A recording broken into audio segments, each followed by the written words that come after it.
ठीक है, यहाँ से नया यूनिट शुरू हो रहा है। छोटा टॉपिक है, इसलिए सोचे कि टाइम नहीं लगेगा, आधे घंटे 45 मिनट में कंप्लीट हो जाएगा। उसके बाद से हम लोग फिर जो भी कॉपी का करेक्शन होगा कर लेंगे। फिर हो गया है, प्रीलिम्स को चेक कर लेंगे, मेंस का ऑलरेडी हो चुका है। ठीक है, तो यहाँ देखो अब जलवायु से संबंधित है जो भी टॉपिक है, यहीं पे सारा टॉपिक दे दिया है। ठीक है, और इस टॉपिक को पूरा 1 2 3 4 और 5 टॉपिक दिया है ना। जैसे कि स्थल मंडल में, ठीक है, कितना टॉपिक था? 7। कितना टॉपिक था? 7 टॉपिक था। तो इसमें आ गया, फिर वायुमंडल में आ गया, जलवायु के अंतर्गत इसमें टोटल 5 टॉपिक है। ठीक है, यहाँ पे दिया हुआ है। अब इन 5 टॉपिक को देखेंगे, फिर उसके बाद से एक टेस्ट हो जाएगा जब जो हो जाए। ठीक है, अब इसमें यहाँ पे देखने वाली बात है हम लोगों को। ठीक है, पहला है यहाँ पे वायुमंडल। वायुमंडल के बारे में सिंपल चीज़ आज थोड़ा सा आज इंट्रोडक्शन के रूप में यहाँ पे बताने की कोशिश किया है कि वायुमंडल का इसका संगठन और संरचना के बारे में। उसके बाद से मौसम और जलवायु सीधा। ठीक है, यहाँ पे जो भी पृथ्वी का जो एटमॉस्फेयर है, इसी एटमॉस्फेयर को कई भागों में क्या कर दिया गया है, बांट दिया गया है। जैसे कि क्षोभ मंडल, समताप मंडल। ठीक है, उसको यहाँ पे देख लेंगे। उसके बाद से कल इसको देखेंगे, सूर्यताप। ठीक है, काफ़ी इम्पोर्टेंट है। अब कुछ है नहीं, पूरा देखो इसमें आपतन कोण, वितरण, ऊष्मा बजट, वायुमंडल का गर्म एवं ठंडा होना, सारा चीज़ यहाँ पे क्या हुआ है, दिया हुआ है, जो सारा का सारा ऑलरेडी इससे कहीं अधिक तुम लोगों पढ़ा दिए हैं। तापमान को प्रभावित करने वाले कारक कौन है, तापमान का वितरण, क्षैतिज एवं ऊर्ध्वाधर कैसे होता है, सबका सब यहाँ पे देखेंगे। उसके तत्पश्चात यहाँ पे वायु दाब है। यहाँ पे क्योंकि वायु दाब अगर देखें हम लोग पूरे पृथ्वी में, तो वायु दाब समान होगा? नहीं होगा। ठीक है, वायु दाब की पट्टियाँ जो डेवलप हुई है उसी के अनुसार यहाँ कई सारे भागों में पूरे वायु दाब की पट्टियों को यहाँ पे बांट दिया गया है। देखिए, ठीक है। उसके बाद यहाँ पे वर्षण है। वर्षण की प्रक्रिया यहाँ पे बताया गया है, जैसे कि वाष्पीकरण है, सघन, ओसन। नहीं, बहुत छोटा जो मैंने कराया हुआ है उसका एक बहुत छोटा यहाँ तक तुम लोगों को भाग दिखाई देगा। लास्ट में यहाँ पे विश्व जलवायु। ठीक है, वही है पूरा का पूरा जो क्लाइमेट है, कोपेन के द्वारा जो किया गया था वर्गीकरण। याद आ रहा है कि नहीं आ रहा है? कुछ नाम सुना लग रहा है या नहीं लग रहा है? कोपेनहेगन। ठीक है, इसने जो जलवायु का वर्गीकरण किया था तो बहुत लोगों ने, लेकिन कोपेन का जो है इसने अच्छे से किया, काफ़ी फेमस है ये, इसको देख लेंगे। उसके बाद यहाँ पे ग्रीन हाउस प्रभाव। ठीक है, भूमंडलीय ऊष्मा एवं जलवायु परिवर्तन। कहने का सेंस क्या यहाँ पे, कुछ भी ऐसा चीज़ लग रहा है कि कोई नया आ रहा है टॉपिक यहाँ पे? नहीं, सारा का सारा ऑलरेडी हमने करा दिया है। ठीक है, तो डेली की डेली लंबा टॉपिक होगा तो 2 दिन देखेंगे, छोटा टॉपिक होगा तो 1 दिन में इसको फिनिश कर लेंगे। प्रक्रिया वहीं रखो, नोट्स बनाते चलो। ठीक है, क्योंकि पहले मैंने काफ़ी आंसर राइटिंग करवाया है, अब सोच रहा हूँ कि फिर अब बच्चों वाला अधिकतर सवाल है। ठीक है, सवाल जो मैं दे रहा हूँ थोड़ा सा मतलब लेवल अच्छा है उसका, समझ में आ रहा है ना। उसमें से कई सारे सवाल बीपीएससी ने डायरेक्ट पूछा हुआ है, जो लास्ट टेस्ट तुम लोग जो दी हुई हो, कोई अलग चीज़ नहीं है उसमें, समझ में आ रहा है ना। तो इस चीज़ को ध्यान रखना है। तो जो टाइम मिल रहा है सही से क्या करो, नोट्स बनाओ, और सही से नोट्स बनाने के बाद एक दूसरे से थोड़ा जोड़ने की क्या करो, कोशिश करो। ऐसा नहीं कि सिर्फ और सिर्फ वहीं रहा जाए, जैसे बुक में है, बुक में बिखरा हुआ यहाँ वहाँ क्या है दिया हुआ है। अब मैं जो चीज़ पूछ रहा हूँ हो सकता है कि एक जगह उसका इकट्ठे जवाब ना मिले, समझ में आ रहा है कि नहीं आ रहा है। तो जो बुक में जो बिखरा हुआ चीज़ है, थोड़ा सा जो क्वेश्चन पूछ रहा है पढ़ो 1-2 बार, उसके बाद ही उसका आंसर राइटिंग करना शुरू करो। ठीक है, चलो शुरू करते हैं। यहाँ पे छोटा सा टॉपिक है, वायुमंडल का यहाँ पे संगठन और संरचना के बारे में यहाँ पे बताने की कोशिश की जा रही है।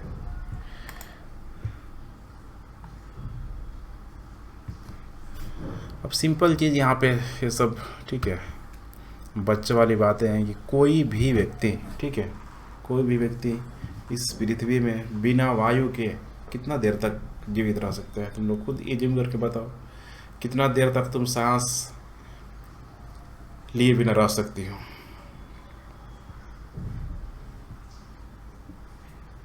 कभी ट्राई की हो कि कितना देर तक हम मतलब रोक सकते हैं? 1-2 मिनट तक तो एकदम नहीं रोक पाते, मतलब ज़्यादा देर तक, कम से कम 5 मिनट तक तो हो जाता है। तुम कितना बार कर लेती हो? 1 मिनट से कम है। तुम कितना कर लेती हो? कभी ट्राई नहीं किए हैं। ट्राई करना चाहिए, ठीक है। ट्राई करोगे तो 50 सेकंड तक ज़्यादा तो मतलब लगेगा कि मर गए हम। बुझा रहा है कि नहीं बुझा रहा है? मूवी देखी हो ब्रेथ, बहुत अच्छा मूवी आया था। कितना प्रैक्टिस किया था। प्रैक्टिस जब किया हुआ था इतना अधिक था, वो जाकर अपनी सांस को 2-2.5 मिनट तक क्या कर रहा था, रोक रहा था। नहीं देखी थी? देखे थे आप? देखे थे कि नहीं देखे थे? पानी में कूदा, उसको लेके क्या किया, अंदर अंदर मगरमच्छ के जैसे नीचे धर लिया। दोनों साथी थे, लेकिन पहले कौन मर गया? जिसको दबोचा हुआ था उसने प्रैक्टिस नहीं किया तो पहले मर गया। ये प्रैक्टिस किया हुआ था भाई कि हमको पानी मारना है, तो प्रैक्टिस किया था। तो प्रैक्टिस करने से, ठीक है, इसको बढ़ाया जा सकता है, ऐसा नहीं बढ़ाया नहीं जा सकता। लेकिन आम व्यक्ति जैसे हम लोग हैं, अभी बहुत धुरंधर आएगा तो 1 मिनट में उसका हालत ख़राब हो जाएगा। समझ में आ रहा है ना? बहुत लंबी प्रक्रिया करना पड़ता है। बार बार वैसे टब में क्या करने के लिए जाता था? प्रैक्टिस करता था। समझ में आ रहा है? तो इसे प्रैक्टिस करने से हम लोग क्या कर सकते हैं अपने, खैर टॉपिक वो नहीं है, कहने का मतलब यही है यहाँ पे कि हम लोग कितना देर तक रह सकते हैं। जैसे कि आजीविका के 3 साधनों में बताया जाता है कि रोटी, कपड़ा और मकान, ठीक है। लेकिन रोटी कपड़ा और मकान से भी सबसे ज़्यादा जो इम्पोर्टेंट है मनुष्य के लिए, क्या है? ऑक्सीजन। समझ में आ रहा है? क्या है वो? ऑक्सीजन। सिर्फ और सिर्फ ऑक्सीजन ही। जैसे कि पानी के अलावा दूसरा चीज़ जिससे हमारा प्यास नहीं जाता है, प्यास इसलिए नहीं जाता है कि पानी ही हमारे शरीर में क्या है, चाहिए ही चाहिए, है कि नहीं है? शरीर में 90% से ऊपर जो लिक्विड है हमारे शरीर में, क्या है? पूरा पूरा पानी है। समझ में आ रहा है कि नहीं आ रहा? तो वैसे ही यहाँ पे हम लोग हवा की भी हम लोग यहाँ पे बात कर रहे हैं कि जो भी व्यक्ति यहाँ पे कोई वायु के बिना जिंदा नहीं रह सकता है। खाना तो 2-4 दिन नहीं खाओगे तो हो सकता है कि स्थिति खराब हो जाए, धीरे मर जाओ। लेकिन यहाँ पे एक सेकंड क्या पड़ जाएगा, भारी पड़ जाएगा। अब सोचो इस वायु के बारे में कि क्या है हर जगह में मौजूद होगा? नहीं होगा। इतने सारे ग्रह हैं, क्या हर ग्रह में मौजूद है? नहीं। ठीक है। अभी जो भी 8 ग्रह हैं, ठीक है, 8 ग्रहों के अलावा जो भी यहाँ पे उपग्रह है, कहने का मतलब है यहाँ पे कि अगर पृथ्वी को छोड़ दिया जाए तो पृथ्वी को छोड़ के तुमको, ठीक है, सौर मंडल में तुमको कहीं ऑक्सीजन मिलने वाला नहीं है। वैज्ञानिकों ने इसे प्रूव करके दिखा दिया है। बाकी और अगर हो सौर मंडल टाइप का अगर कोई हो तो फिर वहाँ मिल सकता है, तो खोज जारी है खैर। लेकिन पृथ्वी इसमें अपने आप में क्या है, इकलौता ग्रह है, एक एक्सेप्शन ग्रह है यहाँ पे कि जिसमें ऑक्सीजन क्या होता है, मिलता है। लेकिन फिर भी बड़ा देखेंगे हम लोग आगे चल के कि ऑक्सीजन की मात्रा दूसरे नंबर में है, सबसे पहले नंबर में मात्रा किसकी अधिक है? नाइट्रोजन की। लेकिन देखो हमारा शरीर का जो बॉडी का जो ढांचा है कितना शानदार तरीके से बना हुआ है। एक मैंने एग्जांपल दिए थे तुम लोग, हंस वाला ये एग्जांपल याद है? दिए थे हंस वाला। क्या एग्जांपल दिए थे हंस वाला?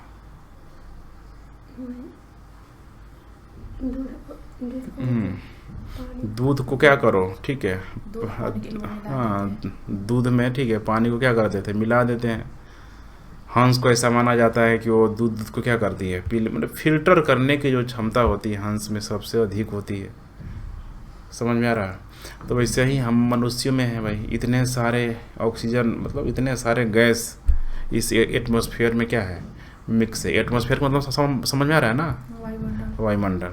इस वायुमंडल में इतने सारे गैस मौजूद है, लेकिन एक निश्चित अनुपात में जो लगभग 21-22% ऑक्सीजन रहने के बावजूद भी हम उस ऑक्सीजन को क्या करते हैं, ले पाते हैं।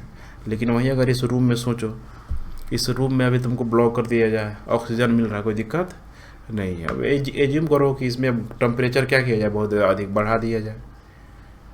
टेम्परेचर अगर बढ़ा भी नहीं दी जाए तो कोई नाइट्रोजन की मात्रा क्या कर दिया रूम में, बढ़ा दिया जाए, CO2 की मात्रा क्या किया जाए, बढ़ा दिया जाए। मीथेन CH4 की मात्रा बढ़ा दिया जाए। तो ये बढ़ाने से क्या अब जो ऑक्सीजन का जो बैलेंसिंग वो बन पा रहा है, नहीं बढ़ पाएगा। नहीं बढ़ पाएगा। इसकी वजह से हमें जो ये O2 चाहिए, ऑक्सीजन चाहिए, वो हमारे बॉडी को क्या कर पाएगा, मिल ही नहीं पाएगा। समझ में आ रहा है कि नहीं आ रहा?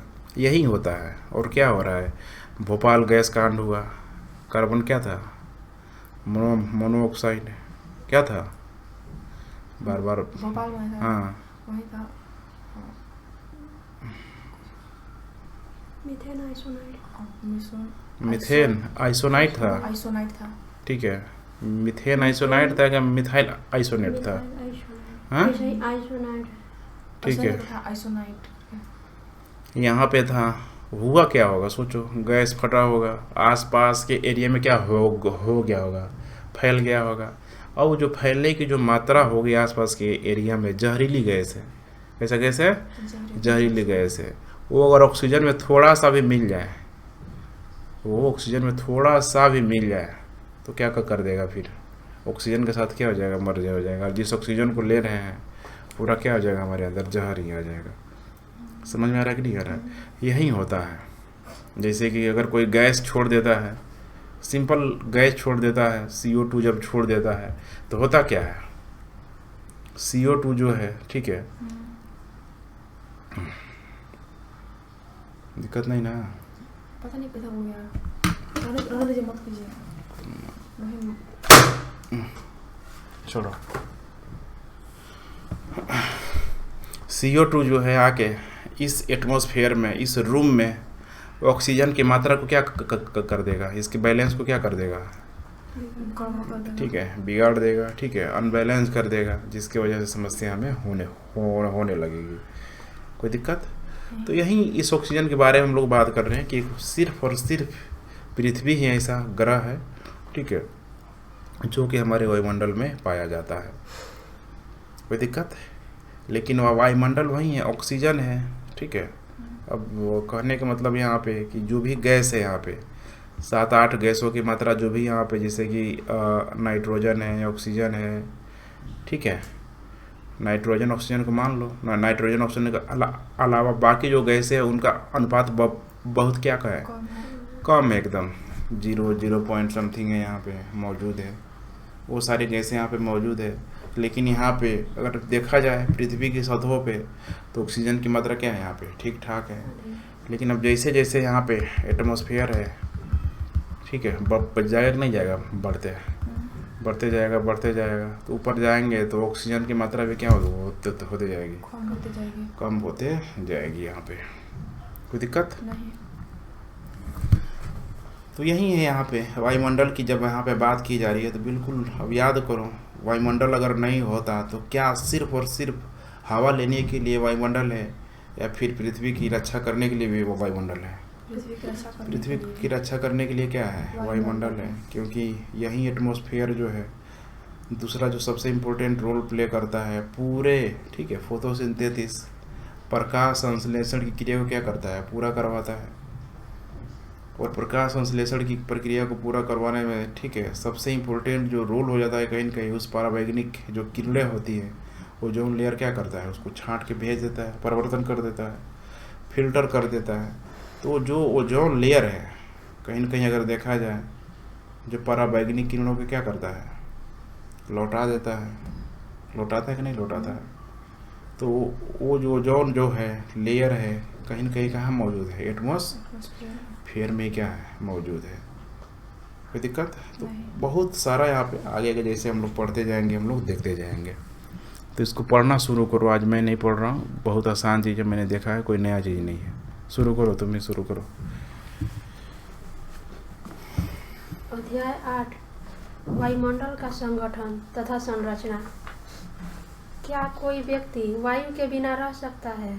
हम लोग दिन में 2-3 बार भोजन करते हैं तथा कई बार पानी पीते हैं, लेकिन सांस लगभग प्रत्येक सेकंड लेते रहते हैं। जीवित रहने के लिए वायु सभी जीवों के लिए आवश्यक है। मनुष्य जैसे कुछ जीव बिना भोजन और पानी के लिए कुछ समय तक जीवित रह सकते हैं, लेकिन सांस लिए बिना कुछ मिनट भी जीवित रहना संभव नहीं होता। यही कारण है कि हमें वायुमंडल का विस्तृत ज्ञान होना चाहिए। वायुमंडल विभिन्न प्रकार के गैसों का मिश्रण है और यह पृथ्वी को सभी ओर से ढके हुए है। इसमें मनुष्यों एवं जंतुओं के जीवन के लिए आवश्यक गैसें जैसे ऑक्सीजन तथा पौधों के जीवन के लिए कार्बन डाइऑक्साइड पाई जाती है। वायु पृथ्वी के द्रव्यमान का अभिन्न भाग है तथा इसके कुल द्रव्यमान का 99% पृथ्वी की सतह से 32 किलोमीटर की ऊंचाई तक स्थित है। नहीं समझ में आया। कह रहा है यहाँ पे कि वायु पृथ्वी के द्रव्यमान का क्या है, अभिन्न भाग है। जो पृथ्वी का जो द्रव्यमान है यहाँ पे, ठीक है, द्रव्यमान मतलब क्या, भार है, ठीक है। सारा जगह वायु क्या है, मौजूद है, कोई दिक्कत तथा इसके कुल द्रव्यमान का 99% पृथ्वी की सतह से लगभग कितनी किलोमीटर ऊंचाई था, 32 किलोमीटर। कुछ नहीं कह रहा है यहाँ पे, कह रहा है पृथ्वी है, पृथ्वी के चारों तरफ वायु क्या है, फैला हुआ है। कितनी किलोमीटर ऊंचाई तक, 32 किलोमीटर की ऊंचाई तक क्या है, फैला हुआ। लेकिन अब यहाँ सोचने वाली बात है कि क्या यहाँ जो वायु का द्रव्यमान होगा, कोई दिक्कत, यहाँ जो वायु का द्रव्यमान होगा क्या सेम होगा, सेम नहीं होगा। यहाँ पे क्या होगा, अधिक होगा, जिससे हम लोग आसानी से क्या कर पा रहे हैं, सांस ले पा रहे हैं। इसीलिए जब लोग हिमालय पर्वत वगैरह में लोग चढ़ते हैं तो बहुत सारा मूवी में दिखाई देता है। ऑक्सीजन के क्या होता है उनके पास, ठीक है, ऑक्सीजन का, ठीक है, बॉक्स लेके लोग जाते हैं, सिलेंडर लेके जाते हैं, कोई दिक्कत। और जो पेशेंट वगैरह होते हैं वे एटमॉस्फेयर में मौजूद नॉर्मल वायु को भी वो अंदर क्या कर पाते हैं, ले नहीं पाते हैं। समझ में आ रहा है कि नहीं आ रहा है। शरीर उनका काम करना क्या कर देता है, बंद कर देता है, ठीक है। जो उनका लीवर सिस्टम होता है डैमेज हो जाता है, तो वहाँ पे डायरेक्ट वायु को क्या किया जाता है, सप्लाई किया जाता है उसकी वजह से, सिलेंडर की वजह से। समझ में आ रहा है कि नहीं आ रहा है। क्योंकि सिलेंडर को जैसे ही खोलोगी तो गैस क्या करेगा, पाइप के सहारे निकलेगा कि नहीं निकलेगा बाहर, तो वही पाइप को कहाँ डाल दिया जाता है, अंदर डाल दिया जाता है। कोई दिक्कत। चलो। वायु रंगहीन तथा गंधहीन होती है तथा जब यह पवन की तरह बहती है तभी हम इसे महसूस कर सकते हैं। वायुमंडल का संगठन, अब दूसरा दिया वहाँ पे संगठन एवं, ठीक है, वायुमंडल का संगठन को लेके। अब इसमें कुछ है नहीं, बहुत प्रकार के जो भी यहाँ पे गैस जो मौजूद है उसको मिला के क्या किया गया है, बनाया गया है। तुम शुरू करो। वायुमंडल का संगठन। वायुमंडल गैसों, जलवाष्प एवं धूल कणों से बना है। 8.1 में हवा में उपस्थित उन गैसों का विवरण है जो वायुमंडल के निचले भाग में पाई जाती है। वायुमंडल की ऊपरी परतों में गैसों का अनुपात इस प्रकार बदलता है जैसे कि 120 किलोमीटर की ऊंचाई पर ऑक्सीजन की मात्रा नगण्य हो जाती है। इसी प्रकार कार्बन डाइऑक्साइड एवं जलवाष्प पृथ्वी की सतह से 90 किलोमीटर की ऊंचाई तक ही पाए जाते हैं। अब यहाँ पे देखो, एक कंक्लूजन निकालने की कोशिश करो। इस प्रकार कार्बन डाइऑक्साइड एवं क्या, जलवाष्प, क्या है यहाँ पे, जलवाष्प पृथ्वी की सतह से कितना, महज, ठीक है, 90 किलोमीटर। कहाँ है, 120 दिया हुआ है, 120 दूसरा दिया हुआ है, ये ऑक्सीजन के लिए यहाँ पे क्या, ठीक से पढ़ो, ठीक है। इस प्रकार कार्बन डाइऑक्साइड क्या है एवं जलवाष्प पृथ्वी की सतह से कितना, 90 किलोमीटर की ऊंचाई तक क्या होते हैं, पाए जाते हैं। ध्यान रखना, 90 किलोमीटर तक ऊंचाई क्या, जलवाष्प, क्या, जलवाष्प यहाँ पे। कोई दिक्कत। चलो। गैस। कार्बन डाइऑक्साइड मौसम विज्ञान की दृष्टि से बहुत ही महत्वपूर्ण गैस है क्योंकि यह सौर विकिरण के लिए पारदर्शी है लेकिन पार्थिव विकिरण के लिए अपारदर्शी है। क्या कह रहा है, सौर विकिरण के लिए नहीं समझ में आया, थोड़ा समझाओ तो।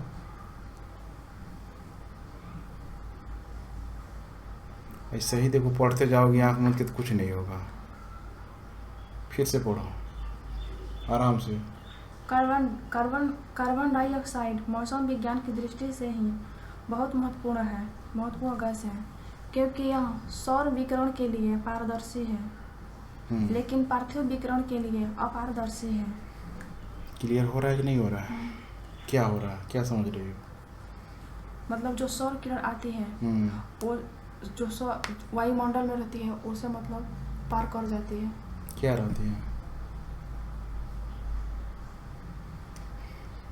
तो सौर ऊर्जा। नहीं क्लियर हो, फिर से बताओ।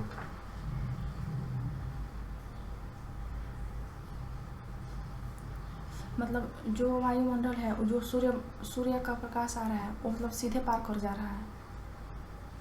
लेकिन जो पार्थिव ग्रह है, पार्थिव ग्रह मतलब जो आंतरिक ग्रह है 4, यही समस्या है। ठीक है, तुम क्या समझे? मैंने ये जो कार्बन डाइऑक्साइड है यह वायुमंडल में सीधे मतलब इसमें से जो सूर्य ऊर्जा आ रहा है इसको सीधे पार कर जा रहा है। लेकिन यह जो पार्थिव विकिरण है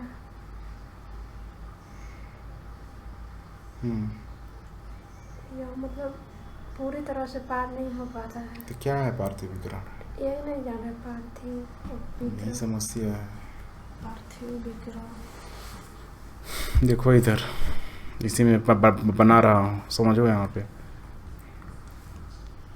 पार्थिव का मतलब बाहर होता है, ठीक है, लेकिन यहाँ ग्रह दिया हुआ है तो इतना जो पहले से धारणा बन जाता है मन में, कैसे नहीं टूटता है। थोड़ा सा इसको सेंस रखो। प्यार बोलते हैं तो लगता है कि बस लड़का लड़की, ठीक है। अब प्यार तो पेरेंट्स भी हो सकता है, सिस्टर भी हो सकती है, भाई भी हो सकता है।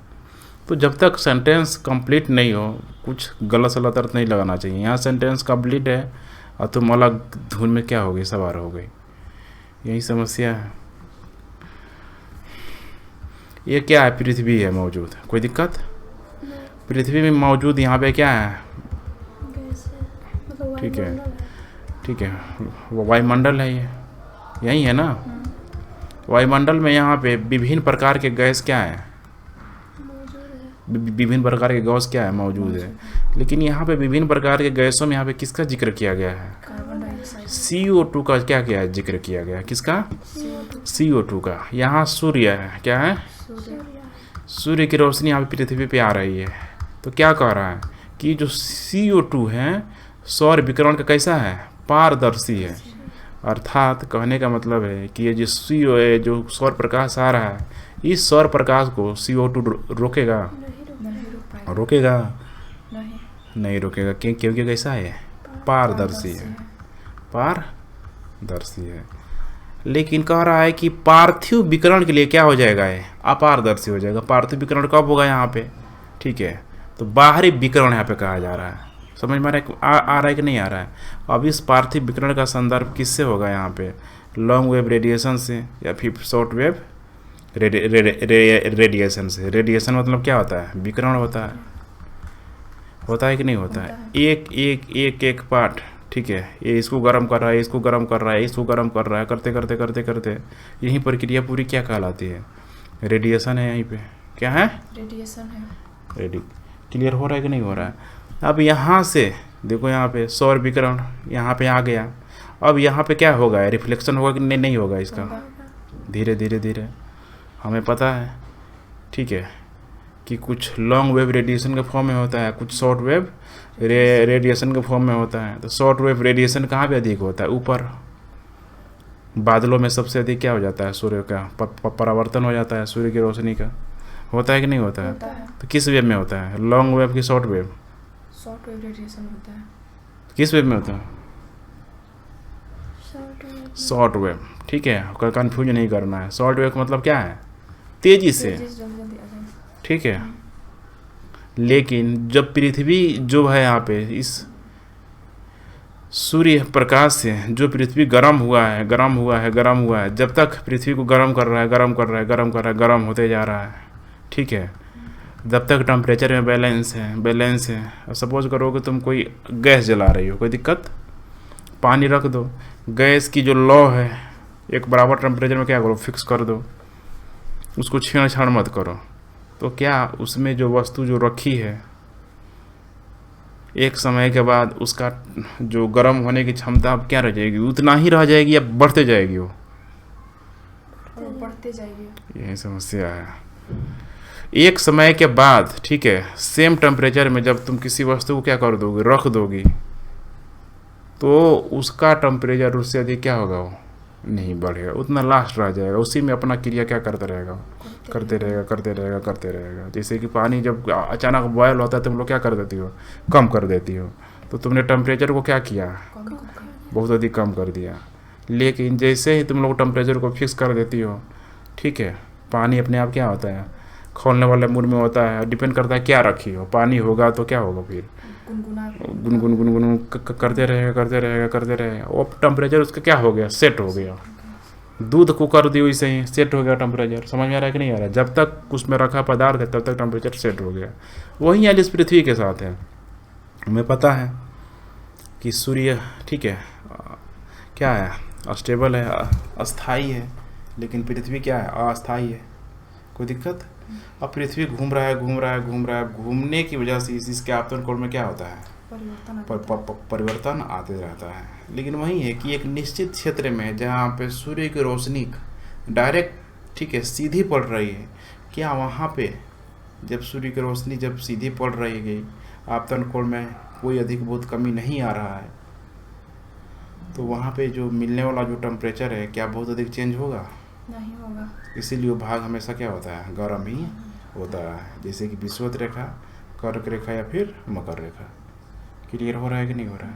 लेकिन जैसे ही रात होना शुरू हो गया, इस समय क्यों लग रहा है, इस समय सोचो सूर्य की रोशनी क्या होगी, खत्म होगी, लेकिन बाहर निकल के देखो इस समय क्या हो रहा है, इस समय रेडिएशन हो रहा है, लॉन्ग वेव रेडिएशन हो रहा है। क्या हो रहा है, लॉन्ग वेव रेडिएशन। क्लियर हुआ कि नहीं हुआ? अब ये जो लॉन्ग वेव रेडिएशन हो रहा है, अब यहाँ पे CO2 क्या है, मौजूद है एटमॉस्फेयर में, क्या है, हाँ, तो क्या बोलता है यहाँ, आने वाले पैरों का क्या होता है, निशान मिलता है, जाने वाले पैरों का निशान क्या होता है, नहीं मिलता है। समझ में आया? राजकुमार का क्या है, डायलॉग है, समझ में आया कि नहीं आया? तो अब CO2 जो है इसको क्या करेगा, बाहर जो जाने देगा लॉन्ग वेव रेडिएशन को, नहीं जाने देगा। जब बाहर जाने नहीं देगा तो फिर क्या हो जाएगा, पृथ्वी गर्म हो जाएगी। क्लियर हुआ कि नहीं हुआ? इसीलिए कहा जा रहा है कि यह सौर विकिरण के एक अंश को क्या करती है, सोख लेती है। कौन, एटमॉस्फेयर। एटमॉस्फेयर क्या हो जाएगा, कार्बन डाइऑक्साइड है, तो बोल रहे हैं कि यह पारदर्शी है। तो जैसे कि सूर्य की किरण आ रही है तो उसको पार कर जा रही है, हाँ, लेकिन जा रही है, लेकिन जाने नहीं दे रहा, तो जाने नहीं दे रहा है, पारदर्शित है, अपारदर्शी है, पारदर्शी है। CO2 तो देखो यहाँ पे मैंने तुमसे यहाँ पे क्या मैं कहने की कोशिश कर रहा हूँ, सौर किरण के लिए, किसके लिए, सौर किरण के लिए, सूर्य प्रकाश के लिए CO2 क्या है, पारदर्शी है। समझ में आया कि नहीं आया? किसके लिए, सूर्य किरण के लिए। और सूर्य किरण जो आ रहा है टेम्परेचर को क्या कर रहा है, बढ़ा रहा है। लेकिन क्या एक बार ये पृथ्वी में आ गया तो क्या सूर्य किरण के फॉर्म में रह गया, फिर वो टेम्परेचर में चेंज हो जाएगा पूरी तरीके से? तो अभी क्या हो रहा है, अभी जो निकल रहा है सूर्य किरण निकल रहा है कि जो टेम्परेचर में, ठीक है, जो परिवर्तन हुआ है वो निकल रहा है, टेम्परेचर में परिवर्तन हुआ है। समझ में आ रहा है कि नहीं आ रहा है? तो थोड़ा सा पढ़ने की इसको क्या करिए, कोशिश करिए यहाँ पे, ठीक है, पार्थिव विकिरण के लिए क्या है, अपारदर्शी है। समझे कि नहीं समझे? पार्थिव विकिरण के लिए क्या है, अपारदर्शी है, ना कि सूर्य प्रकाश के लिए। सूर्य प्रकाश और पार्थिव विकिरण में दोनों में क्या है, अंतर है यहाँ पे। क्लियर हुआ कि नहीं हुआ? अब पार्थिव विकिरण यहाँ पे क्या है, मान लो कि पृथ्वी है, कोई दिक्कत? यहाँ पे मान लो कि यहाँ पे सपोज करो यहाँ पे CO2 का क्या है, लेयर है एटमॉस्फेयर में, कोई दिक्कत? अब यहाँ से जो निकल रहा है कौन, short wave radiation, long wave radiation, ये किस फॉर्म में निकल रहा है, पार्थिव विकिरण के रूप में क्या हो रहा है, निकल रहा है। पार्थिव विकिरण को मैंने बताया तुमको, ठीक है, बाह्य प्रभाव की वजह से, यही है ना। विकिरण का मतलब क्या होता है, रेडिएशन। एक पार्ट दूसरे पार्ट को क्या कर रहा है, तेज से क्या कर रहा है, गर्म कर रहा है। क्या कर रहा है, गर्म कर रहा है। यहाँ पे समझ में आया कि नहीं आया?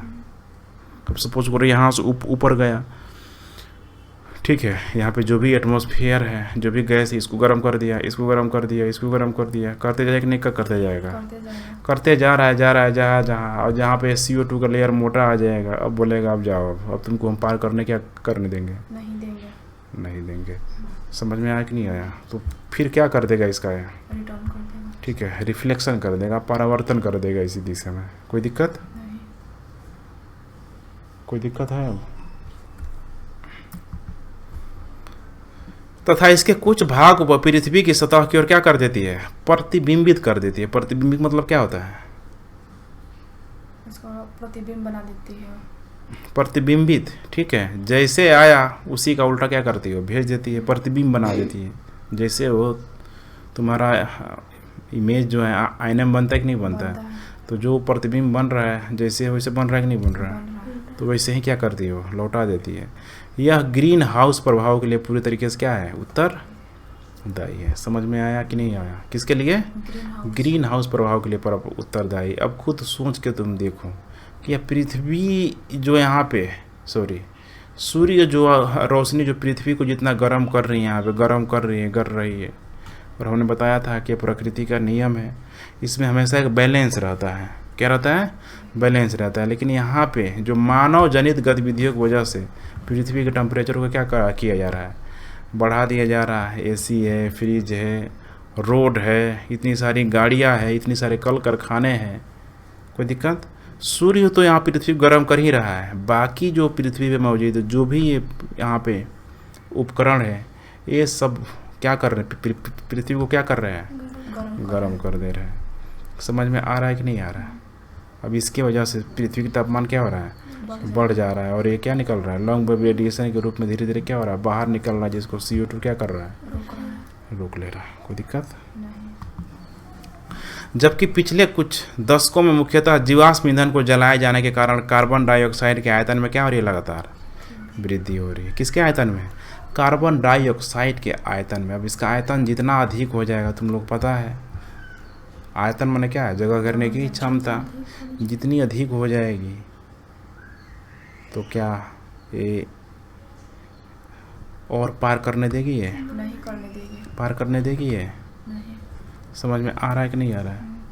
तो जब पार करने देगी ही नहीं, ये पुनः इसको पृथ्वी में माने पृथ्वी के एटमॉस्फेयर में ही क्या कर देगा, ये रिटर्न कर देगा।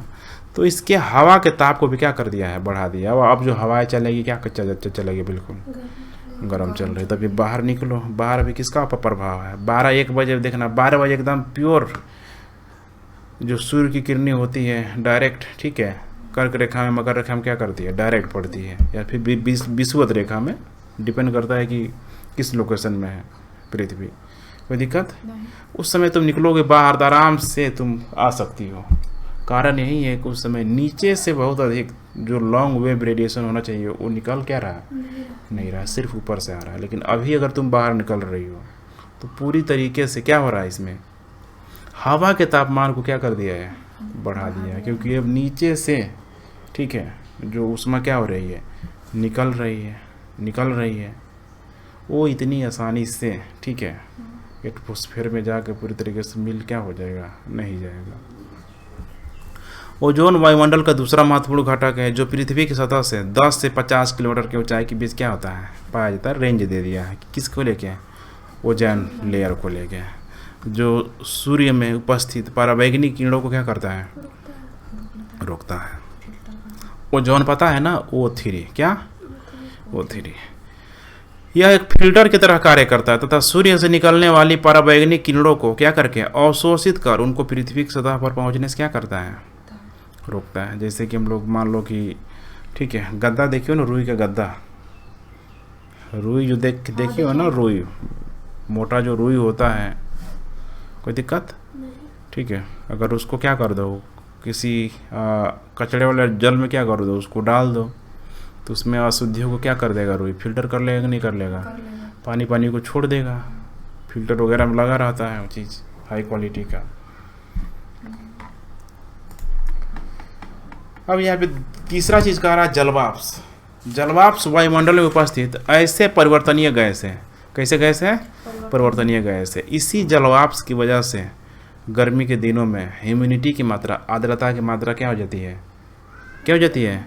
बढ़ जाती है। बढ़ जाती है। समझ में आया कि नहीं आया? अब बहुत कन्फ्यूजन होगा, ऐसा तुम लोग लगेगा कि जलवाष्प, तुम लोग पानी कहोगे इसको। समझ में आ रहा है कि नहीं आ रहा है? क्या कहोगी? पानी कहोगी, समस्या हो जाएगा यहाँ पे। जलवाष्प, ठीक है। जल मतलब वाष्प बन के हाँ, ये वाष्प है, वेपर के रूप में क्या है? वेपर के रूप में क्या है? ये मौजूद है। अंतर करना सीखो। बुझा रहा है कि नहीं बुझा रहा? वेपर और जल में अंतर है कि नहीं है? है यहाँ पे। वेपर का टेम्परेचर हमेशा क्या होगा? अधिक होगा। अधिक रहता है इसका। कंपेरिजन किसके? जल के टेम्परेचर से। इसीलिए ठंड के दिनों में ह्यूमिडिटी, आर्द्रता की मात्रा क्या होती है? बेहद क्या होती है? अधिक होती है। समस्या आ गया। आर्द्रता क्या होती है? कम होती है। ठंड में कम रहती है, टेम्परेचर कम रहता है। समझ में आया कि नहीं आया? आए समझ। आर्द्रता ठंड के दिनों में कम इसीलिए हो जाती है कि इसमें वायु में उपस्थित डैश डैश क्या रहता है? अधिक रहता है। जल की वेपर ठंड में जल, ध्यान से सुनो, ठंड में, ठीक है, वायु में उपस्थित डैश डैश अधिक रहता है। क्या रहता है? अधिक जल रहता है। क्या रहता है? जल रहता है। समझ में आया कि नहीं आया? तो ठंड के दिनों में वायु में उपस्थित क्या है? किसकी मात्रा अधिक हो जाती है? जल की मात्रा अधिक हो जाती है। देखना, थोड़ा सा भी हो तो तुरंत, ठीक है, क्या वो बन जाता है? वो टपकने लगता है कि नहीं है? गर्मी के दिनों में इतना आसान क्या होता है? नहीं होता। अब ये जो वेपर है, ठीक है, ये तभी टपकेगा जब टेम्परेचर क्या होगा? अधिक रहेगा, अधिक। इसीलिए गर्मी के दिनों में आर्द्रता की मात्रा क्या हो जाती है? बहुत अधिक। बढ़ जाती है। क्लियर हुआ? तो यही है जलवाष्प। कोई दिक्कत? आर्द्रता तभी कम बताया। गर्मी के दिनों में मैंने बोला आर्द्रता क्या हो जाती है? अधिक बढ़ जाती जाती है। आर्द्रता मैंने बोला। दिक्कत हुआ? कभी कम बताए, कहाँ से सुन रही हो? एक मौसम होता है किसका? गर्मी का। एक मौसम किसका होता है? ठंडी का होता है। सिंपल लॉजिक है यहाँ पे, सोच के देखो। गर्मी में टेम्परेचर क्या होता है? अधिक रहता है। अधिक हो जाए। जब टेम्परेचर अधिक होगा तो जो पानी होगा, पानी के फॉर्म में रहेगा। जो जल है, जल के फॉर्म में रहेगा कि जलवाष्प में कन्वर्ट हो जाएगा। जलवाष्प में क्या हो जाएगा? कन्वर्ट हो जाएगा। कन्वर्ट हो जाएगा। इसका मतलब कि टेम्परेचर अधिक होगा तो जलवाष्प की मात्रा क्या हो जाएगी? अधिक हो रहेगी, ठंडा में टेम्परेचर क्या रहेगा? ऑलरेडी कम रहेगी। कम रहेगा। अब ये जलवाष्प जो कन्वर्ट यहाँ पे हो रहा है, किस में कन्वर्ट हो? यहाँ पे किस में मौजूद हो जा रहा है? वाष्प, वायु में। वायु में ना, वायु में ही मिल रहा है ना। वायु मिल जा रहा है। अब यहाँ पे खुद सोचो, देखो, जब टेम्परेचर जब कम हो गया यहाँ पे, तो वायु में उपस्थित यहाँ पे अब क्या चीज़ रहेगा? जल, जलवाष्प रहेगा कि जल रहेगा? जल हो जाएगा। तो ठंडा में जल की मात्रा क्या हो जाती है? अधिक हो जाती है। अधिक हो जाती है। इसीलिए समझ में आ रहा है कि नहीं आ रहा? अब ये जलवाष्प क्या करता है? इस वायु को क्या कर देता है? गर्म कर देता है। कोई दिक्कत? समझ में आ रहा है कि नहीं आ रहा? और यहाँ पे वायु जो है, ठीक है, जल को और क्या कर देता है? अधिक ठंडा कर देता है। क्लियर हो रहा है कि नहीं हो रहा है? इसीलिए मैंने बताया कि अब यहाँ पे जो आर्द्रता होगी क्या हो जाएगी? बढ़ जाएगी। और यहाँ पे जो आर्द्रता होगी क्या हो जाएगी? कम हो जाएगी। क्योंकि आर्द्रता का जो हमारा संबंध किससे है? इस जलवाष्प है। कोई दिक्कत? नहीं। देखो, गर्म तथा आर्द्र उष्णकटिबंध में हवा के आयतन का कितना होती है? 4% होती है। कहाँ पे? गर्म तथा उष्ण में। कोई दिक्कत? तो यहाँ पे जलवाष्प क्या हो जाती है? 4% हो जा रही है। जबकि ध्रुवों में जाएंगे, ठंडे तथा रेगिस्तान जैसे शुष्क प्रदेशों में यह हवा के आयतन का कितना हो जाता है? 1% भाग से भी क्या हो जाता है? कम हो जाता है। समझ में आ रहा है कि नहीं आ रहा है? क्योंकि ठंड में जाओगे, इधर ऊपर जाओगे, यहाँ पे जाओगे ऊपर ऊंचे छांसों में, तो यहाँ पे जलवाष्प मिलेगा? नहीं मिलेगा। रेगिस्तान में जाओगे, यहाँ पे बहुत अधिक जलवाष्प मिलेगा? नहीं मिलेगा। यहाँ पे सोचिए, रेगिस्तान की हम बात करें, रेगिस्तानों में भी जलवाष्प बहुत अधिक मात्रा में क्या होगा? बालू में से कितने लेयर तक जाएगा? बालू के नीचे का भाग ठंडा होता है, लेकिन क्या बालू गर्म होगा, मोटाई इतनी अधिक होती है कि क्या इतनी आसानी से ऊपर जाने देगा उसको? नहीं जाने देगा। तो इसीलिए बालू के अंदर, ठीक है, नमी की मात्रा रहती है, लेकिन बहुत अधिक गहराई पे। ऊपर वाला सब जलवाष्प के रूप में क्या होता है, परिवर्तित हो जा रहा है। इसीलिए देखो कितनी सावधानी बरता है। ठंड और रेगिस्तान जैसे शुष्क प्रदेशों में यह हवा के आयतन का 1% से भी क्या हो जाता है, कम हो जाता है। कम हो जाता है। समझ में आया कि नहीं आया? जब इसीलिए रेगिस्तान में टेम्परेचर तो अधिक होता है, लेकिन इस टेम्परेचर के अधिक होने की वजह से जलवाष्प की मात्रा में अधिक वृद्धि क्या हो पाती है, नहीं हो पाती है। अब खुद सोच देखो, क्या यहाँ पे वर्षा अधिक होगी? नहीं होगी। वो कितना लॉजिकली चीज़ है यहाँ पे। क्लियर हो रहा है कि नहीं हो रहा है? और यही अगर हम लोग विषुवतरीय क्षेत्र में अगर देखें यहाँ पे, ठीक है, नॉर्मल क्षेत्र में देखें जहाँ पानी वगैरह मौजूद है, तो वहाँ पे जब टेम्परेचर जब अधिक क्या हो रहा है, बढ़ जा रहा है, तो जलवाष्प की मात्रा भी क्या हो जा रही है, बढ़ जा रही है। बढ़ जा रही है। जब जलवाष्प की मात्रा बढ़ गई तो क्या वहाँ पर वर्षा नहीं होगी? होगी। इसीलिए अगर आर्द्रता बढ़ रही है, ह्यूमिडिटी बढ़ रही है, तो उस क्षेत्र पे वर्षा होने की संभावना भी क्या हो जाती है, अधिक बढ़ जाती है। इसीलिए लोग क्या बोलते हैं, बहुत उमस हो रहा है, वर्षा होगी। कोई दिक्कत है? इसीलिए यहाँ पे कितना प्रतिशत, 4% गर्म तथा कहाँ पे, आर्द्र उष्णकटिबंध में, और 1% कहाँ पे, ठंड तथा रेगिस्तान। एकदम कॉन्सेप्ट क्लियर करो। यूपीएससी यहीं से क्वेश्चन, ठीक है, बना देगा, लपेट के दे देगा, कंफ्यूज हो जाएगा आदमी। क्लियर हुआ कि नहीं हुआ? अब देखो, विषुवत वृत्त से ध्रुवों की तरफ जलवाष्प की मात्रा क्या हो जाती है, कम हो जाती है। कोई दिक्कत? कोई दिक्कत? जैसे जैसे हम लोग जाएंगे ऊपर, टेम्परेचर क्या हो जाएगा, कम हो जाएगा। यह सूर्य से निकलने वाले ताप के कुछ भाग को क्या करती है, अवशोषित करती है। किसको? ताप को। तथा पृथ्वी से निकलने वाले ताप को क्या करती है, संग्रहित करती है। इस प्रकार यह एक कंबल की तरह क्या करता है, कार्य करता है, तथा पृथ्वी को न तो अधिक गर्म तथा न ही अधिक ठंडे होने क्या करता है, देता है, और जलवायु को स्थिर और स्थिर होने में भी क्या करता है, योगदान देता है। कौन? जलवाष्प। क्लियर हुआ? तो जलवाष्प का कितना इंपॉर्टेंट रोल है, समझ में आया कि नहीं आया?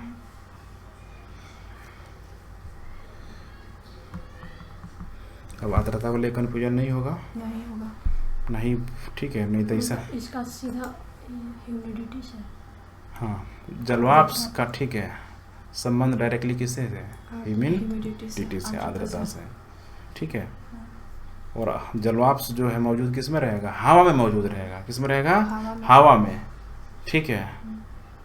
जहाँ पे सूर्य की रोशनी सीधी पड़ रही है, उष्ण भाग विषुवत रेखा में यहाँ पे 4% तक रहेगा। किसमें? वायु में।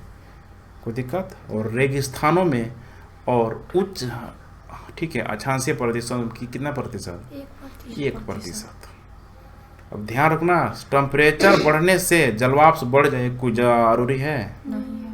टेम्परेचर बढ़ने से, ठीक है, जलवाष्प बढ़ेगा, ये जरूरी है, लेकिन टेम्परेचर बढ़ जाए और जलवाष्प बढ़े ही बढ़े ये जरूरी नहीं है। क्योंकि किसका एक इसमें एग्जाम्पल किसका दे देंगे हम लोग, मरुस्थल का, क्योंकि मरुस्थलों में ऐसा अधिक होने के बावजूद भी वहाँ पे जलवाष्प की मात्रा क्या होती है, अधिक कम होती है। नहीं हो पाती है। समझ में आया कि नहीं आया? तो एक एक चीज़ मैं क्रिस्टल क्लियर कर रहा हूँ, ऐसा ना कि क्वेश्चन घुमा के दे तो बस तुम लोग समझ में आया कि हाँ टेम्परेचर बढ़ गया तो जलवाष्प क्या हो गया, बढ़ गया। ठीक है, बढ़ जाएगा, लेकिन अगर दे दिया अगर ऑप्शन में मरुस्थल, तो सावधानी बरतना है वहाँ पे। समझ में आ रहा है कि नहीं आ रहा? जियोग्राफी है, कॉन्सेप्ट थोड़ा सा भी अगर क्लियर है ना, यहाँ से बहुत अधिक रटने की ज़रूरत नहीं होती है। रटने वाला लोग तो जियोग्राफी से ही बाहर कर देगा। अब बात करते हैं हम लोग धूलकण की। कोई दिक्कत? अभी धूलकण कौन है? जो भी पृथ्वी में, अभी देखो क्या धूलकण बहुत अधिक दिखाई दे रहा है। नहीं दे रहा है। ये धूलकण और कुछ नहीं है, ये धूलकण मानव जनित, आपदा जनित जो भी है, यही धूलकण छोटे छोटे जो कण होते हैं, इतनी हल्की होती है कि हवा में जाके क्या हो जाती है, मिल जाती है। जैसे कि पीएम, पार्टिकुलेट मैटर बोला जाता है। PM 2.5 सबसे छोटा PM, ठीक है, क्या बोलते हैं इसको? PM particulate matter. PM 2.5, PM5, PM 7.5, PM10 बड़ा होता है। 2.5 इतना छोटा होता है कि इसको नग्न आंखों से हम लोग देख ही नहीं सकते हैं। ले रहे हैं। दिल्ली में सबसे अधिक होता है PM 2.5, दिल्ली की हवा धीरे धीरे लोगों को मारती है, अचानक नहीं मारेगी। यहीं ले रहे हैं, ले रहे हैं, ले रहे हैं, पता चल रहा है कि सब अंदर क्या हो रहा है, जा रहा है। समझ में आ रहा है? तो बहुत छोटा होता है। ये छोटे कण विभिन्न स्रोत जैसे कि समुद्री नमक, महीन मिट्टी, मिट्टी की काली मार, राख, पराग, धूल तथा उल्काओं के टूटे हुए कण से क्या होते हैं, निकलते हैं। क्योंकि उल्का जो जलते रहता है, जलते रहता है, राख होगा तो क्या वो पृथ्वी के एटमॉस्फेयर में नहीं मिलेगा? एटमॉस्फेयर में ही वो चीज़ जल रहा है तो उसका राख कहाँ जाएगा? एटमॉस्फेयर में ही जाएगा, धीरे धीरे धीरे धीरे। ठीक है, इतनी हल्की होती है कि वो जल्दी गिर भी नहीं सकता है। समझ में आ रहा है कि नहीं आ रहा है? सपोज करो छत से बहुत बड़ी ऊंचाई से अगर बुरादा अगर गिरा दोगे, चारों तरफ फेंक दोगे, पता चलेगा कितना बुरादा हवा में क्या हो गया, हरा गया, घूम रहा है, कितना धीरे धीरे आ रहा है, इधर डांस मारते हैं। समझ में आ रहा है कि नहीं आ रहा? यही हाल किसका होता है? उल्का का जो कण होता है। धूलकण प्रायः वायुमंडल के निचले भाग में मौजूद होते हैं। अब निचले भाग में क्या होते हैं? मौजूद होते हैं। स्वाभाविक है, गुरुत्वाकर्षण बल नीचे अधिक लगेगा, नीचे आना ही जाएगा। फिर भी संवहनीय वायु प्रवाह इन्हें काफ़ी ऊंचाई तक क्या कर सकता है, ले जाता है। वायु जहाँ तक है चाहेगा, ठीक है, पवन, समझ में आ रहा है कि नहीं आ रहा है? जैसे जैसे है, ठीक है, उसकी ऊंचाई में क्या कर देगा, परिवर्तन कर देगा। धूल कणों का सबसे अधिक जमाव उपोष्ण और शीतोष्ण प्रदेशों में सूखी हवा के कारण क्या होता है, हो जाता है। कहाँ पे जम जाता है? कहाँ पे? जहाँ पे शीत है, उपोष्ण और शीतोष्ण प्रदेशों में, जो विषुवत और ध्रुवीय प्रदेशों की तुलना में यहाँ अधिक मात्रा में होते हैं। धूल और नमक के कण आर्द्रता गाही केंद्र की तरह कार्य करते हैं, जिनके चारों ओर जलवाष्प संघनित होकर मेघों का क्या करती है, निर्माण करती है। अब ऐसे अगर बर्फ है कि नहीं है, सॉरी, ऐसे अगर पानी है तो पता चलेगा कि और फैलते जा रहा है। और वहीं पानी को तुम क्या करो, एक डब्बे में बंद करके रख दो, फ्रीजर में डाल दो, तो हो सकता है कि फिर वो जल्दी क्या हो जाए, जम जाए। तो यही होता है, छोटे छोटे जो पार्ट होते हैं यही जलवाष्प जाते हैं और उन धूलकणों में क्या होते हैं, जाके बैठ जाते हैं। क्या करते हैं हम लोग, जब भी पानी, जब छोटा सा एग्जाम्पल है, ठीक है, सब मछली खूब जो हमारे यहाँ लोग पकड़ते हैं बाढ़ में, है कि नहीं है, जब कटाव अधिक हो जाता है तो लोग क्या करते हैं, कुछ क्या बोलते हैं उसको, कचड़ा ले आते कि नहीं आते हैं, ला के उसके ऊपर क्या करते हैं, मिट्टी डाल देते हैं, बारूद डाल देते हैं। अब कटाव की मात्रा क्या हो जाती है, कम हो जाती है। क्यों कम हो जाती है? क्योंकि वो जो कचड़ा लाया गया, उन कचड़ों में मिट्टी के छोटे छोटे कण, बालू के छोटे छोटे कण क्या हो गए, आपस में मिल गए, जम गए। समझ में आ रहा कि नहीं आ रहा? तो उसी तरीके से क्या होता है, धूलकण भी होता है। धूलकण बादल बनने में सहायता कर सकता है कि नहीं कर सकता है? कर सकता है, बिल्कुल कर सकता है।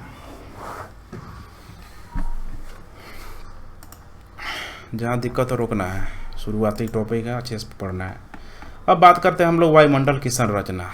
ठीक है, पूरा का पूरा जो वायुमंडल है हमारे पृथ्वी के ऊपर जो आवरण है, हमें पता है कि वायुमंडल का अलग अलग घनत्व तथा तापमान वाली विभिन्न परतों का क्या होता है, बना होता है। क्योंकि यहाँ पे अगर पृथ्वी है, अगर ये वायुमंडल है कि नहीं है, पूरा का पूरा वायुमंडल, तो जैसे जैसे ऊपर जा रहे हैं हमें पता है कि इसमें गैसों की मात्रा में क्या आ जाएगी, कमी आ जाएगी। इसके पीछे एक ही कारण है, वो कारण क्या है, क्या है? नहीं रिप्लाई कर पा रही हो तुम लोग। क्यों हो जाता है ऊपर कम? दूरी बढ़ते जा रहा है, तब ठीक है, बढ़ रहा है, क्यों कम हो जा रहा है, हमें पूछ रहे हैं।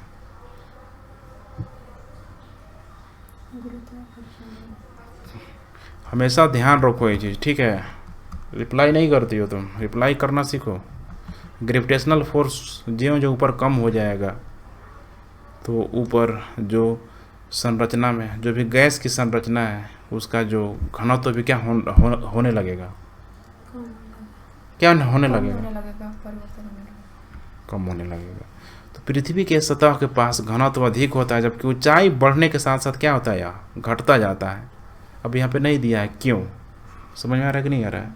क्योंकि इसमें गुरुत्वाकर्षण बल सबसे इम्पोर्टेंट कारण होता है, और भी है, ठीक है। तापमान की स्थिति के अनुसार वायुमंडल के 5 विभिन्न संस्तरों में बांटा गया है। ये है क्षोभ मंडल, समताप मंडल, मध्य मंडल, बाह्य मंडल और बहिर्मंडल है यहाँ पे। अब यहाँ पे एक दिया क्या है, वायुमंडल, और यहाँ पे क्या दिया है, बहिर्मंडल। ध्यान रखना, देख लीजिए बारी से, ऑलरेडी तुम लोग परिचित हो ही। क्षोभ मंडल वायुमंडल का कह रहा है कि सबसे नीचे का संस्तर है। हम लोग किस में है, क्षोभ मंडल में है। अब देखो सीमा बना रहे कि नहीं बना रहे हर जगह, ये ठीक वही सीमा बना रहा है। अब सीमा में क्या हो जाएगा, इधर मध्यमंडल वाला होगा, इधर वायुमंडल वाला होगा कि नहीं होगा। अब याद करो पृथ्वी में जो कॉन्ट्राड बन रहा था, यही बन रहा था, दो भाग क्या हो रहा था, मर्ज हो रहा था, आपस में मिल रहा था, जिसकी वजह से वहाँ पे बहुत सारा परिवर्तन आ रहा था अचानक। यही है क्षोभ मंडल वायुमंडल का सबसे नीचे का संस्तर है। इसकी ऊंचाई सतह से लगभग कितनी होती है, 13 किलोमीटर होती है। कहीं 12 लिखा होता है, कहीं 13 किलोमीटर लिखा रहता है। एग्जाम में आजकल ऐसे सवाल नहीं आते हैं, क्योंकि अलग अलग बुक में इतना दिया हुआ है कि जैसे एग्जाम पूछेगा, समझ में आ रहा है, तो उसको डेटा बहुत गैप में देना पड़ेगा। एक दे दिएगा 10, एक दे दिया 20, एक दे दिया 5, एक दे दिया 30, तब लगेगा कि 10 वाला सही है। अब 12, 13, 14, 15 देगा तो फिर लड़का सब कंप्लेन कर देगा, है कि नहीं है। अलग अलग बुक में अलग अलग डेटा दिया रहता है, कहीं 12 दिया रहता है, कहीं 13 दिया रहता है। वैसे NCERT का डेटा ऑथेंटिक होता है, इसका जो डेटा है उसको ध्यान रखना सब, ठीक है। 13 किलोमीटर तथा यह ध्रुवों के निकट कितना हो जाएगी, 8 किलोमीटर। अब बताओ ध्रुवों के निकट 8 किलोमीटर क्यों हो जाएगी, इसकी ऊंचाई में क्यों कमी आ गई, चपटी है वो, क्योंकि क्या है, चपटा है। याद आ रहा है ना, मैंने एक आदमी छत में है और एक आदमी कहाँ है, नीचे है। दोनों से अगर हम लोग क्या करेंगे, दूरी को मेजर करेंगे तो अंतर आएगा कि नहीं आएगा। तथा विषुवत वृत्त पर 18 किलोमीटर तक की क्या होता है, ऊंचाई होता है। विषुवत वृत्त कौन सा होता है, लगभग ठीक है 65 नहीं होता है, 75 से 90 डिग्री के बीच के आसपास का जो क्षेत्र होता है, विषुवत वृत्त है ना, यहाँ पे ऐसे बना रहता है ना, इसी क्या बोलते हैं, विषुवत वृत्त। तो यहाँ पे थोड़ा सा ऊंचाई क्या होगा, अधिक होगा कि नहीं होगा। तो यहाँ पे 13 किलोमीटर, यहाँ पे कितना, 8 किलोमीटर, और यहाँ पे कितना, 18 किलोमीटर। सॉरी, विषुवत वृत्त कह रहे हैं कि कौन सा, क्या बोलते हैं, इक्वेटर, ठीक है। तो यहाँ पे कितना हो गया, 8, और यहाँ पे कितना, 18 किलोमीटर। कोई दिक्कत, वो आर्कटिक वृत्त होता है, ठीक है। मैंने क्षोभ मंडल की मोटाई विषुवत वृत्त पर सबसे अधिक है, क्योंकि तेज वायु प्रवाह के कारण ताप की अधिक ऊंचाई तक संवहन किया जा सकता है। मैंने इसके पीछे एक और कारण कह रहा है, एक तो इसकी संरचना है ही, क्योंकि यहाँ पे टेम्परेचर क्या होता है, अधिक रहता है, और टेम्परेचर अधिक होने के कारण, ठीक है, कह रहा है कि वायु प्रवाह भी क्या होता है, अधिक ऊंचा तक क्या होता है, उठ जाता है, चला जाता है। इस संस्करण में धूलकण तथा जलवाष्प मौजूद होते हैं। मौसम में परिवर्तन इसी संस्तर में होता है। क्या, मौसम में परिवर्तन किस में होता है, क्षोभ मंडल में। इस संस्तर में प्रत्येक 165 मीटर की ऊंचाई पर तापमान 1 डिग्री से क्या होता है, 165 मीटर ऊपर गए 1 डिग्री तापमान क्या हो जाएगा, घट जाएगा। खुद सोच के देखो, हिमालय की ऊंचाई कितनी है, 8,848 किलोमीटर, सॉरी 8,848 कितना मीटर में है। बुझा रहा नहीं बुझा रहा। 165 मीटर अगर ऊंचे गए हम लोग तो कितना टेम्परेचर में कमी आ गया, -1 डिग्री से क्या हो गया, घट गया। तो सोचो यहाँ से अगर जाएंगे, बुझा रहा है कि नहीं बुझा रहा है, तो अंतर आएगा नहीं आएगा, बहुत अधिक आएगा। इसीलिए वहाँ पे वस्तु क्या हो जाती है, क्या जम जाता है, बर्फ जम जाती है। क्षोभ मंडल और समताप मंडल को अलग करने वाले भाग को क्या बोलते हैं, क्षोभ सीमा कहते हैं। कोई दिक्कत, तो यहाँ पे कुछ ना कुछ लेयर होगा कि नहीं होगा, बिल्कुल होगा। विषुवत वृत्त के ऊपर क्षोभ में हवा का तापमान कितना हो जाता है, -80 डिग्री, और ध्रुवों के ऊपर कितना हो जाता है, 45 डिग्री। अब सोचो यहाँ पे, अब यहाँ पे ध्यान से देखो, विषुवत वृत्त के ऊपर क्षोभ सीमा में हवा का तापमान क्या हो गया, -80। कितना हो गया, -80, क्योंकि इसकी ऊंचाई क्या हो गई, अधिक बढ़ गई, और ऊंचाई बढ़ेगी अधिक, तापमान क्या हो जाएगा, कम हो जाएगा, समझे।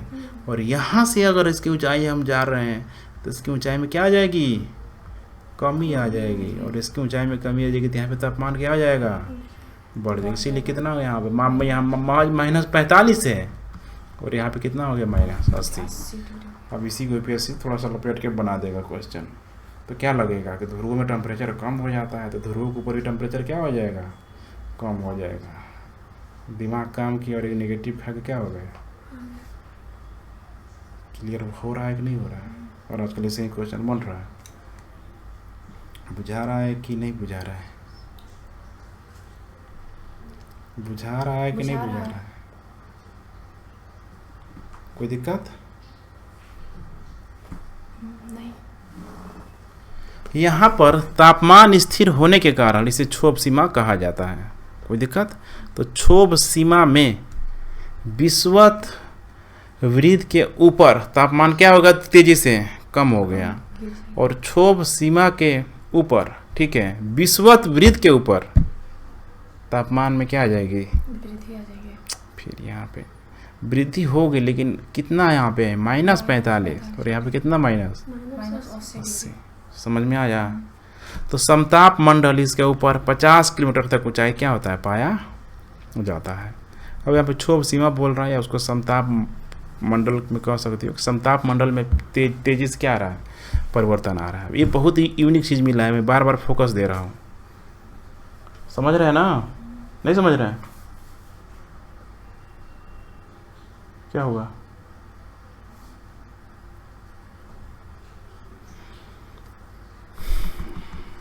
कुछ अभी रिप्लाई नहीं करोगे, नहीं समझ में आया, नहीं समझ में आया, नहीं समझ में आया। देखो इधर,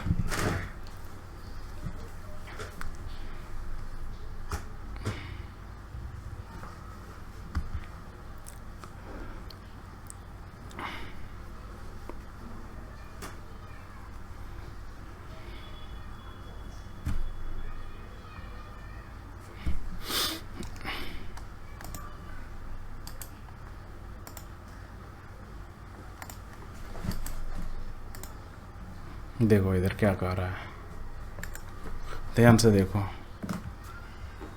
कोई दिक्कत, कोई दिक्कत नहीं।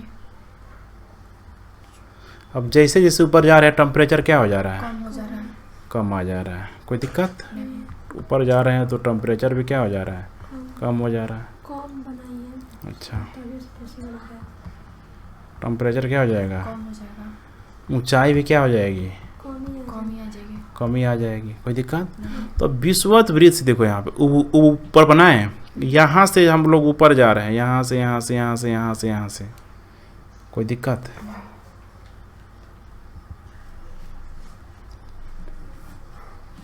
ठीक है।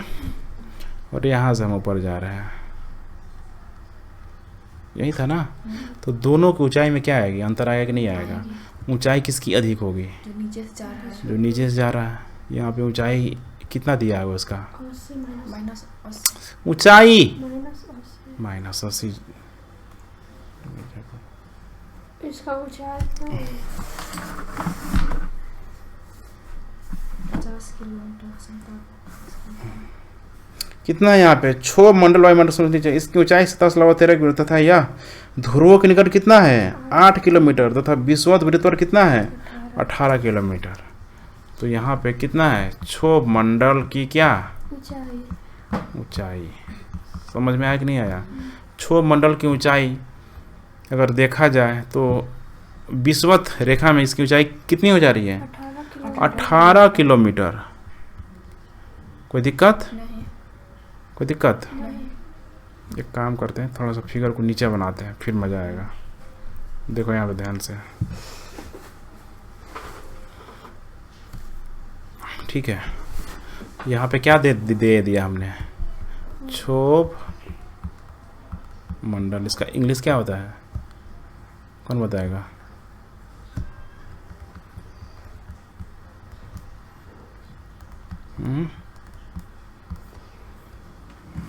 बहुत अच्छा।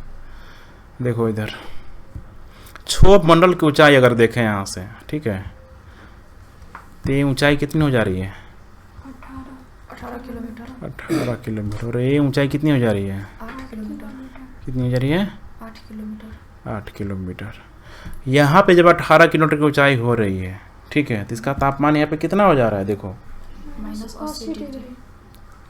नहीं हो रहा है यहाँ पे, ठीक है। विषुवत रेखा मूर्ति ये किसका है? ये क्षोभ सीमा का यहाँ पे दिया हुआ है। अब यहाँ पे जो 18 किलोमीटर है, यहाँ पे कितना है? 8 किलोमीटर है। क्लियर हो रहा है कि नहीं हो रहा है? अब यहाँ पे अगर हम लोग टेम्परेचर को देखेंगे यहाँ पे, ठीक है, तो स्वाभाविक है यहाँ पे कि इसकी ऊंचाई क्या है? यहाँ पे कम है, ऊंचाई क्या है? कम है। इसकी ऊंचाई क्या है? अधिक है। लेकिन यहाँ पे क्षोभ मंडल में यहाँ पे कहा जा रहा है कि हम दोनों के बीच टेम्परेचर का अंतर आएगा कि नहीं आएगा? आएगा ही आएगा। कोई दिक्कत? अब देखो यहाँ पे हम कहाँ जा रहे हैं? यहाँ से ध्रुव से ऊपर जा रहे हैं, और यहाँ पे कहाँ जा रहे हैं? कोई दिक्कत? तो जैसे जैसे हम ऊपर बढ़ रहे हैं टेम्परेचर क्या हो रहा है? कम हो रहा है, और ऊंचाई क्या हो रही है? बढ़ रही है, ऊंचाई क्या हो रही है? बढ़ रही है। बढ़ रही है यहाँ पे। कोई दिक्कत? नहीं, कोई दिक्कत? तो यहाँ पे अगर हम लोग बहुत ऊपर गए ऊपर ऊंचाई क्या हो गया? बढ़ गया। तो समताप मंडल तक आते आते, ठीक है, समताप मंडल तक आते आते बताओ किसकी ऊंचाई अधिक? समताप मंडल के। समताप मंडल तक आते आते किसकी ऊंचाई अधिक? विषुवत वृत्त की या ध्रुव की? विषुवत वृत्त के। विषुवत वृत्त की। समझ में आया कि नहीं आया? तो ऊंचाई किसकी अधिक? विषुवत वृत्त के। कोई दिक्कत? नहीं, तो इसीलिए विषुवत वृत्त की ऊंचाई क्या हो गई? अधिक हो गई। क्या हो गई? अधिक हो गई। तो यहाँ पे टेम्परेचर भी क्या हो जाएगा? अधिक हो जाएगा, यहाँ पे अधिक लिखे हैं। कम होगा टेम्परेचर ऊपर जाएगा। टेम्परेचर क्या हो गया? कम हो गया। कम हो गया। समझ में आया कि नहीं? कितना कम हुआ यहाँ पे? Minus -80 degree. 80 डिग्री। क्लियर हुआ? यहाँ पे आते आते आते यहाँ पे विश्व कहाँ पे? ध्रुव पे। कोई दिक्कत? नहीं, ध्रुवों पर अब क्या हुआ? यहाँ पे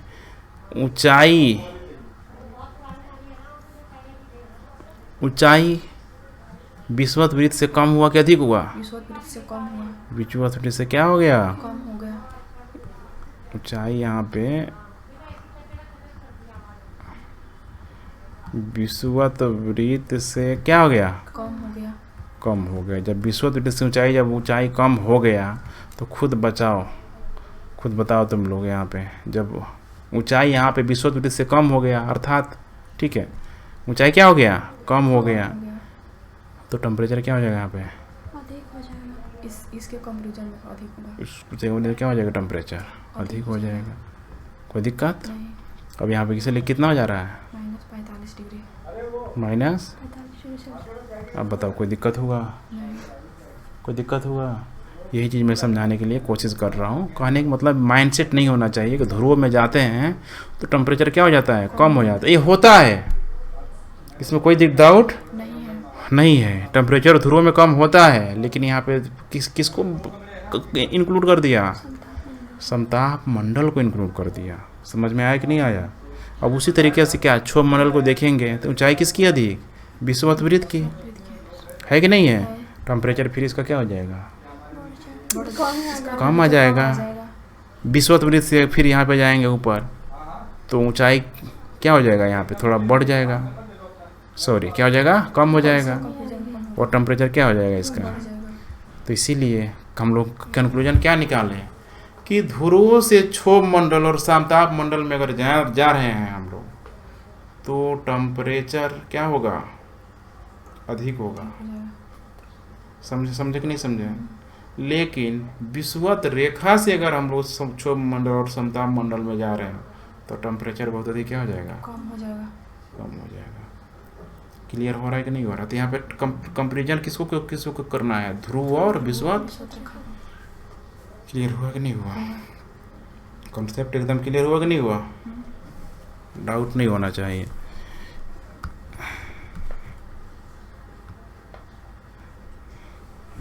एक एक चीज़ समझाने के लिए ही है ज्योग्राफी। अब ये सब चीज़ समझ में आ गया, रटने की ज़रूरत नहीं पड़ेगी। यहाँ पर तापमान स्थिर होने के कारण इसे क्षोभ सीमा क्या होता है? कहा जाता है। ठीक है। समताप मंडल इसके ऊपर 50 किलोमीटर की ऊंचाई तक पाया जाता है। समताप मंडल का एक महत्वपूर्ण लक्षण यह है कि इसमें ओजोन परत भी क्या होती है? पाई जाती है। अब दे देगा, पाया जाता है कि नहीं पाया जाता है? पाया जाता है। यह परत पराबैंगनी किरणों को अवशोषित कर पृथ्वी की ऊर्जा को तीव्र तथा हानिकारक तत्वों से क्या करती है, बचाती है।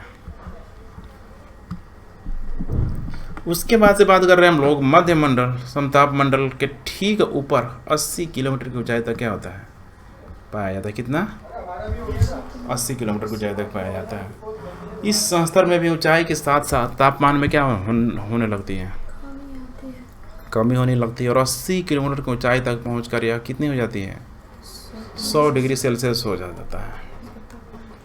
समझ में आ रहा है कि नहीं आ रहा है, मैंने और अधिक कितना हो गया, कोई दिक्कत, कहाँ तक, क्षोभ मंडल तक आते आते, यही है ना। अब मध्य मंडल की, क्षोभ मंडल की कहाँ, क्षोभ मंडल थोड़े है यहाँ पे, हाँ करते रहती हूँ सर, संताप मंडल है यहाँ पे, ठीक है। 80 किलोमीटर तक ऊंचाई आते आते आते टेम्परेचर क्या हो गया, बहुत अधिक।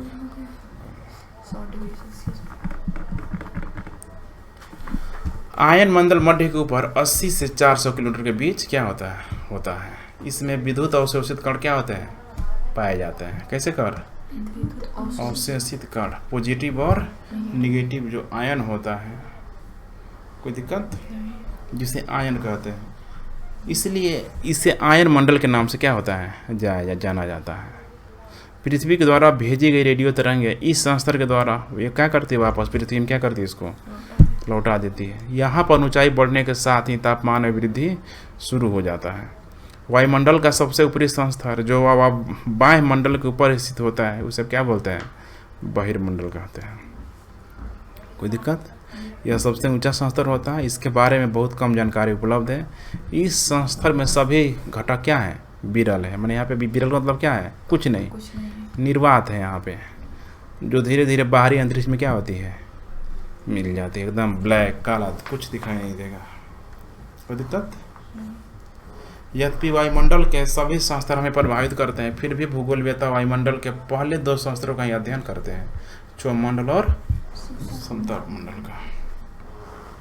कोई दिक्कत। अब यहाँ पे दिया हुआ है कि आगे हम लोग जानेंगे मौसम और जलवायु के अन्य भी तत्व हैं, सिर्फ इतना ही नहीं होता है, और भी चीज़ क्या होता है। क्लियर हुआ, तो रहने देते हैं आज, ठीक है। इसको बना लो, ज़्यादा कुछ है नहीं, एक घंटा लगेगा मुश्किल से तुम लोगों को बनाने में। चलो लेक्चर में डाल देता हूँ थोड़ी देर में।